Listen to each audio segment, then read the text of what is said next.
My name is Kethral, and I am what you might call blessed. Blessed with superior Veltari genetics, blessed with 3 centuries of combat experience, and blessed with the honor of instructing at the most prestigious military academy in known space. The Galactic Combat Academy on Nexus 7 Station, where only the elite of the elite earn their stripes. Or at least, that used to be the case. You see, some bureaucratic genius in the Galactic Council decided it would be culturally enriching to allow primitives from backwater worlds to participate in our sacred training programs, and by primitives I mean humans. Those soft, pink, squishy creatures from that nightmare ball of death they call Earth. Oh, excuse me. Deathworld is apparently the technical term now. How dramatic. The first human to grace our halls was this tiny creature named Maya Torres. When she stepped off the transport shuttle, I nearly burst out laughing. She couldn't have been more than 5.5 feet tall, maybe 130 pounds soaking wet. Her skin looked like it would tear if you breathed on it too hard, and those ridiculous little arms, honestly, I've seen more muscle mass on a Zephyrian hatchling. This is our great human warrior, I muttered to Instructor Velcan, trying not to snort with amusement. The other species weren't exactly impressed either.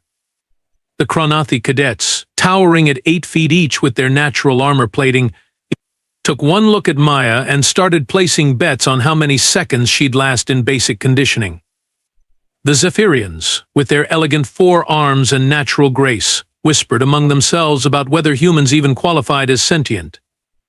And don't get me started on the flex. Those crystalline beings can literally reshape their bodies at will, and they were questioning how something so fixed could possibly adapt to combat scenarios. Perhaps we should prepare the medical bay, suggested Instructor Thex Mole, his mandibles clicking with barely contained mirth. I doubt their primitive medicine has prepared them for real training injuries. I nodded sagely. After all, what could we expect from a species that probably still used projectile weapons and chemical propulsion? The human would learn quickly that the galaxy operated on entirely different standards than whatever mud pit conflicts they were used to back home. How gloriously wrong I was about to be. Maya's first day was, quite frankly, a comedy show. She walked into the main training hall wearing what I can only describe as primitive fabric coverings cotton, I believe they called it. Meanwhile, our Cronathi cadets strutted around in their natural chitinous armor that could deflect plasma bolts, and the Zephyrians glided past in their bioengineered combat skins that adapted to environmental threats in real time. The snickering started immediately.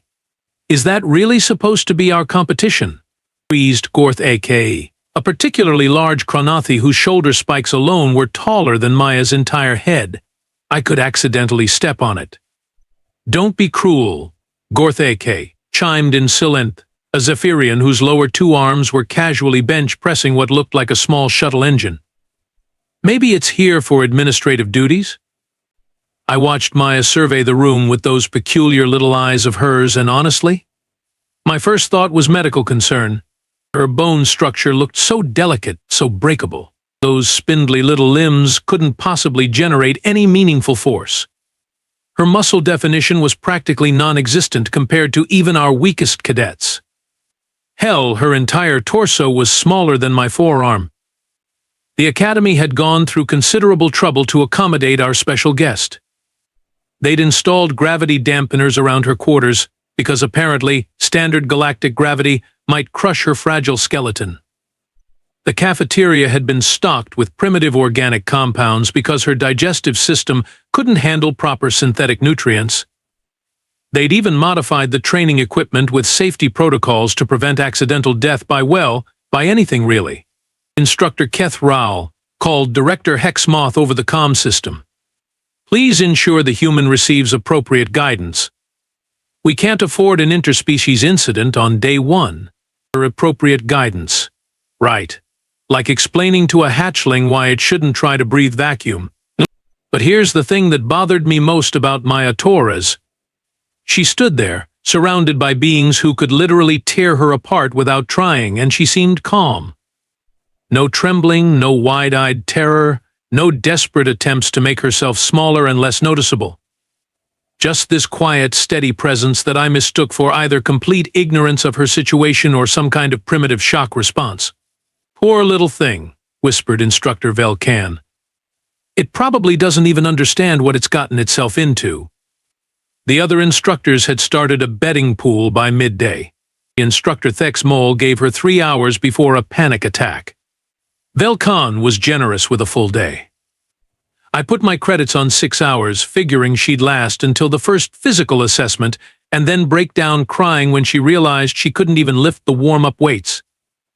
Looking back now, with my jaw still clicking when the weather changes, I realize we were all catastrophically wrong about one crucial detail. That wasn't fear or ignorance we were seeing in Maya's eyes. It was patience. The first combat drills were supposed to be simple. Basic stance work, fundamental strikes, elementary defensive positions. You know, the kind of remedial exercises we use to weed out the truly hopeless recruits before they waste everyone's time. I demonstrated the standard Veltari combat stance, feet positioned for optimal balance, arms extended to maximize reach and leverage, center of gravity lowered for stability. Perfect form, honed over centuries of tradition. Now, cadets, observe proper technique, and that's when Maya decided to show us her version of proper technique. Instead of mimicking my stance, she dropped into this bizarre crouch that looked like she was about to fall over.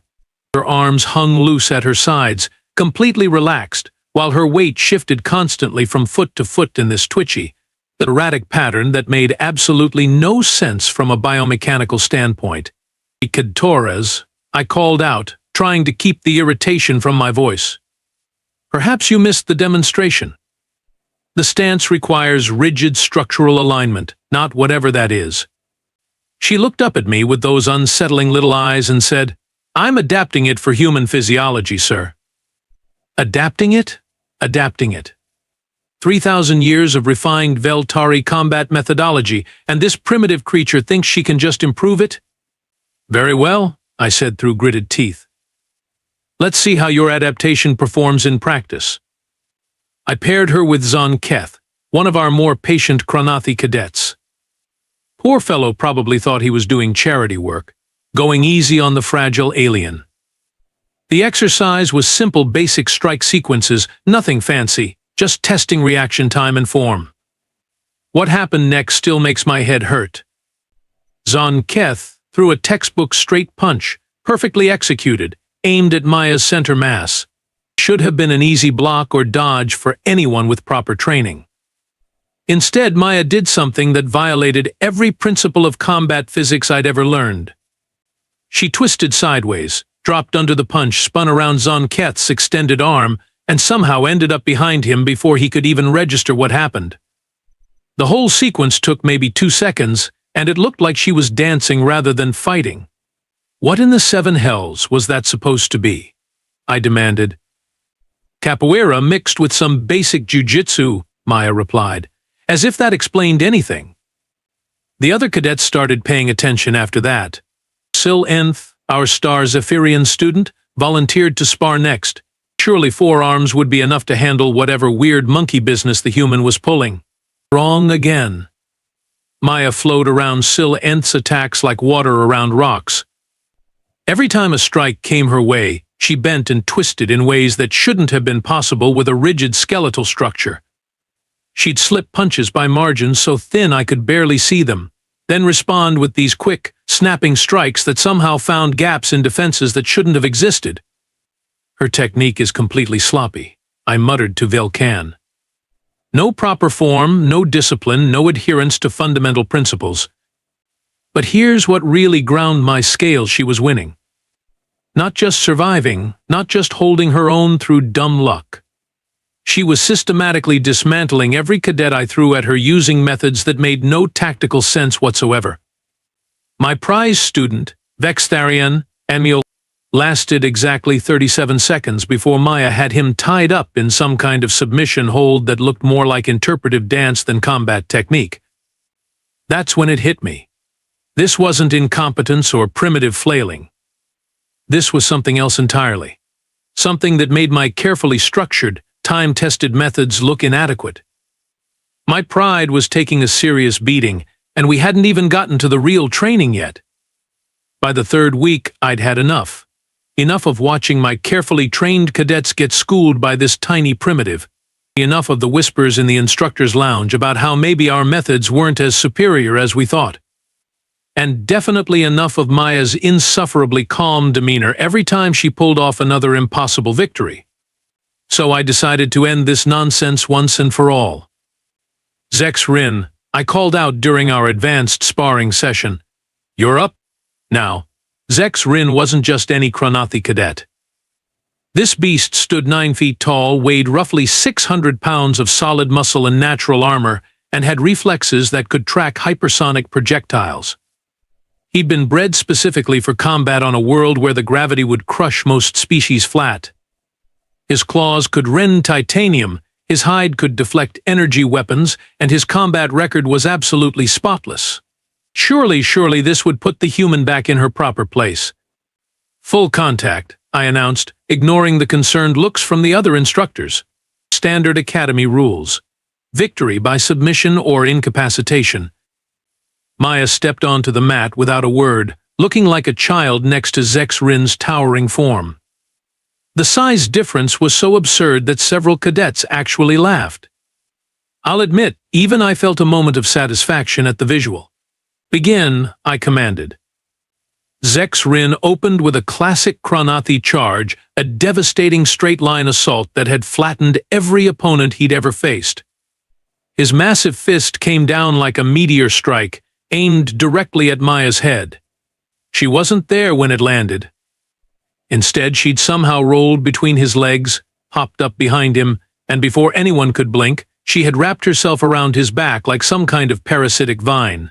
Her arms snaked around his throat, while her legs locked around his torso, and suddenly this 9-foot killing machine was stumbling around the mat like a drunken flex at a fertility celebration. How is she? Zex Rin gasped, clawing frantically at the tiny figure clinging to him.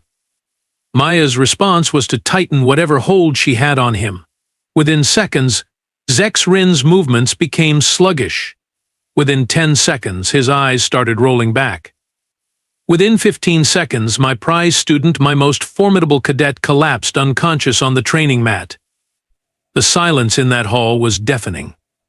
Maya stood up, brushed herself off, and had the audacity to check on Zex Rin's breathing before casually walking back to her starting position. Blood choke, she explained to nobody in particular.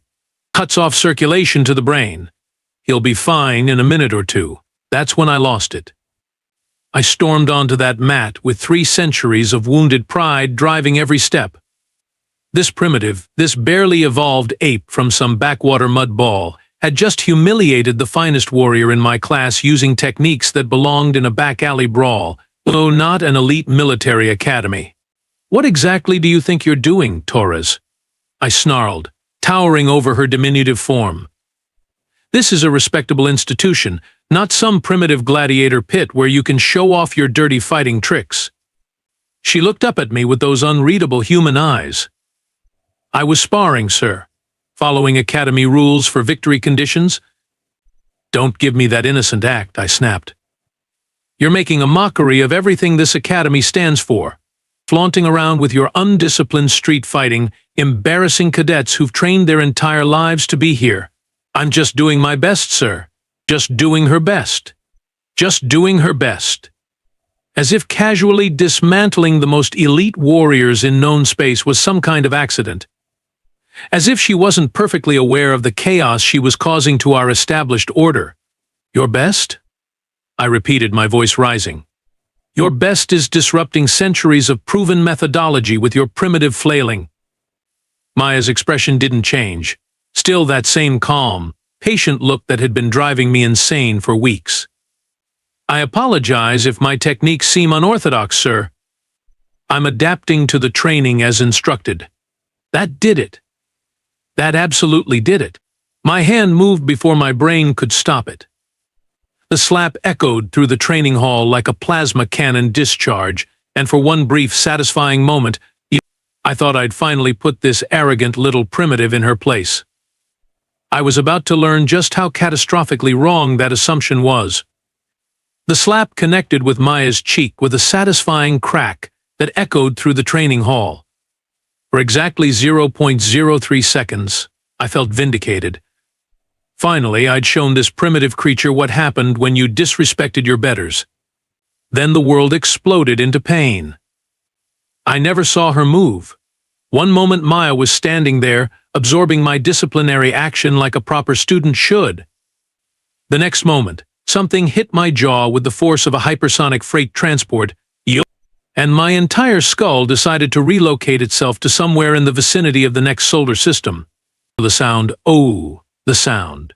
That wet, grinding crack as my mandible separated from the rest of my face was like listening to a structural support beam snap under load. Except the structural support beam was my face, and the load was apparently one tiny human fist moving at velocities that shouldn't have been biologically possible. I found myself airborne briefly, a new and deeply unpleasant experience before gravity reminded me that Veltari were not designed for flight. I hit the training mat with all the grace of a disabled cargo hauler, and that's when the real fun began. My jaw, you see, had decided to take up permanent residence somewhere around my left ear.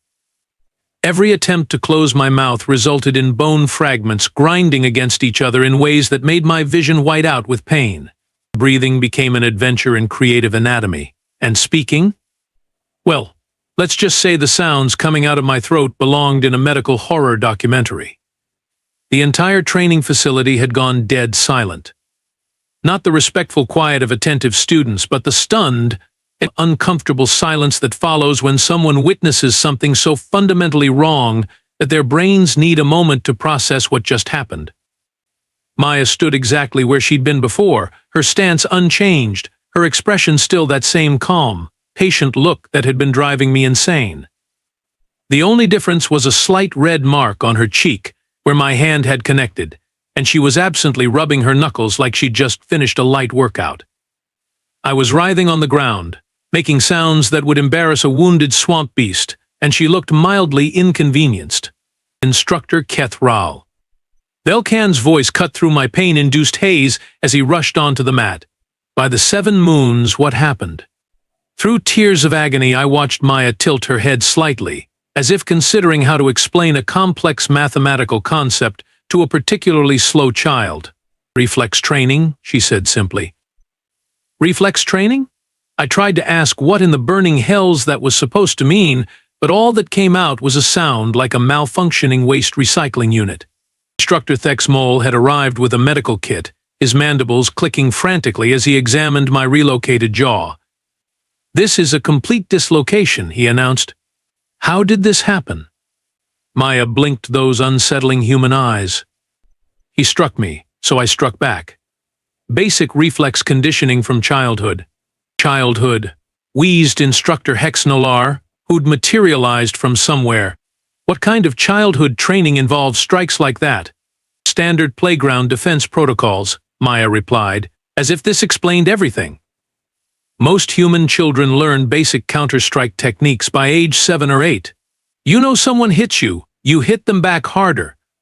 Pretty universal concept where I'm from. The medical team was now attempting to manipulate my jaw back into its proper location, which involved levels of pain I didn't know existed in this universe.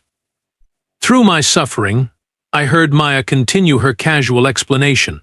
The response was automatic, really. Threat assessment, target acquisition, neutralization. It takes about 0.02 of a second once the reflex kicks in. She paused, studying my writhing form with what might have been scientific interest. Though I probably could have pulled the punch a bit. "Sorry about that. Sorry about that. Sorry about that. You're saying this was just instinct?" Velkan asked, his voice strangled. "Well, yeah, I mean, what did you expect? Someone hits you in the face, you defend yourself. That's just basic survival programming." Maya shrugged, a gesture that somehow made her look even smaller and more harmless. "We learn it pretty early on Earth. Has to be automatic, or you don't last long." The medical team had managed to get my jaw roughly back where it belonged, though it felt like they'd used a plasma torch and a crowbar to do it. As they loaded me onto a transport gurney, I caught Maya's eye one more time. She gave me what I can only describe as a polite, apologetic smile. "I hope you feel better soon, Instructor Kethral. And thank you for the lesson. Thank you for the lesson." As if she hadn't just demonstrated that everything I thought I knew about combat, about strength, about the natural order of the universe was completely and utterly wrong. That was the moment I realized we weren't dealing with a primitive species at all. We were dealing with something far more terrifying. The medical bay's regeneration chamber hummed softly as it worked to rebuild my shattered jaw. Through the transparent aluminum walls, I could see Maya sitting in the waiting area, calmly explaining human child-rearing practices to a growing crowd of horrified instructors and cadets. "So dodgeball is basically target practice?" asked Velkan, his voice pitched higher than usual. "Sort of," Maya replied, as if discussing the weather. "You throw these rubber balls at children as hard as you can, and they have to dodge or catch them. If you get hit, you're eliminated. Great for building reflexes and pain tolerance." The medical technician working on my face paused mid-procedure. "They do this for fun?" "Oh yeah, it's super popular. Though some schools banned it because apparently it was too intense for some kids."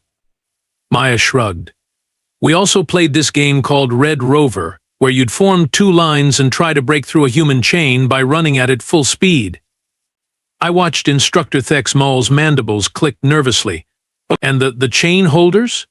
They'd lock arms and try to stop you.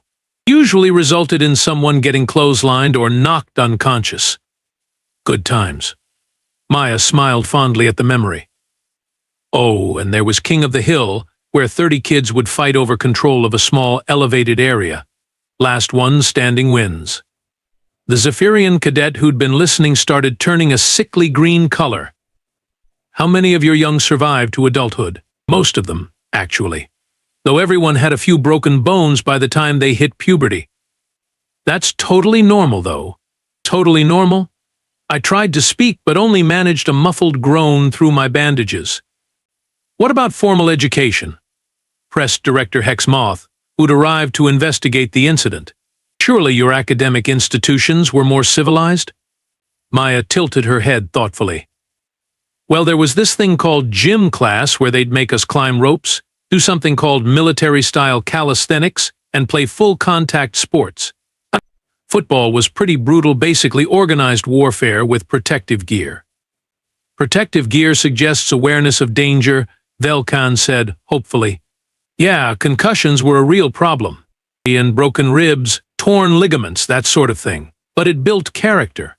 Maya paused. "Oh, and we had this activity called wrestling where you'd try to pin another human to the ground using only physical force. Teachers encouraged it." The room had gone completely silent, except for the hum of medical equipment. "Let me understand this correctly," Director Hexmoth said slowly. "Your species trains its children for combat from early childhood, considers physical violence a normal part of development, and treats potentially fatal activities as recreational entertainment?" "When you put it like that, it sounds kind of intense," Maya admitted. "But remember, Earth's gravity is about twice what you're used to here, and our atmosphere has enough oxygen to literally corrode metal. Plus, there's all the wildlife that wants to kill you, natural disasters, extreme weather patterns." She trailed off, noticing everyone staring at her. "What? What?" That's when it finally clicked for all of us. The term Deathworld wasn't just some dramatic classification. It was a literal description of a planet so hostile that its inhabitants had to become living weapons just to survive childhood. Maya wasn't primitive. She was the end product of millions of years of evolutionary pressure that would have exterminated any other species in the galaxy. Every human was essentially a biological war machine, and they didn't even realize it because to them, this was just normal. My wounded pride was slowly being replaced by something that felt disturbingly like respect. And underneath that respect was a growing sense of terror at what humanity might be capable of when they actually tried to hurt someone. After all, everything Maya had done so far was just reflex. 3 months later, the Galactic Combat Academy had implemented what they diplomatically called enhanced safety protocols for Deathworld species integration. In reality, this meant that human students were no longer required to use the same restraining equipment as other species. Instructor discipline guidelines had been completely rewritten, and the medical bay had tripled its staff. I returned to active duty with a jaw that clicked when it rained and a completely revised understanding of what the term primitive actually meant. My first official act was to personally apologize to Maya Torres for my behavior. My second was to request reassignment to non-combat instruction because frankly I wasn't sure my ego could handle another lesson in human capabilities. Maya, for her part, seemed genuinely surprised by all the fuss. She'd settled into academy life with disturbing ease, and the other cadets had stopped treating her like a fragile curiosity. Instead, they now approached her with the same careful respect usually reserved for unstable explosives or senior instructors having bad days. The story of our encounter spread through the galactic military networks like a plasma fire through dry vegetation. Within weeks, every major species had updated their threat assessment protocols for humans. The phrase, "it's just a human," had been permanently retired from military vocabulary and replaced with, "it's a human." Proceed with extreme caution. Request applications for the Human Exchange Program quadrupled overnight. Maya graduated top of her class, naturally. She broke 17 academy records, redefined 3 fundamental combat techniques, and somehow managed to do it all while maintaining that same calm, efficient demeanor that had driven me insane months earlier.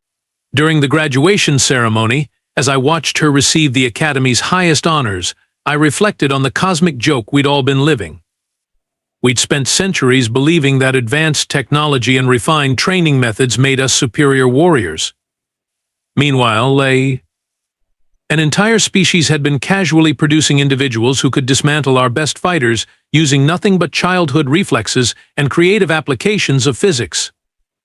The truly terrifying part, Maya Torres wasn't even considered particularly exceptional by human standards. She was just a regular girl from Earth who thought it might be fun to see how aliens fought. If this was what humans considered average, I shuddered to think what their actual warriors were capable of. As Maya walked across that stage to accept her commendation, I caught her eye one final time. She smiled and gave me a small wave. I waved back, very carefully keeping my hands well away from my face. Some lessons, after all, only need to be learned once.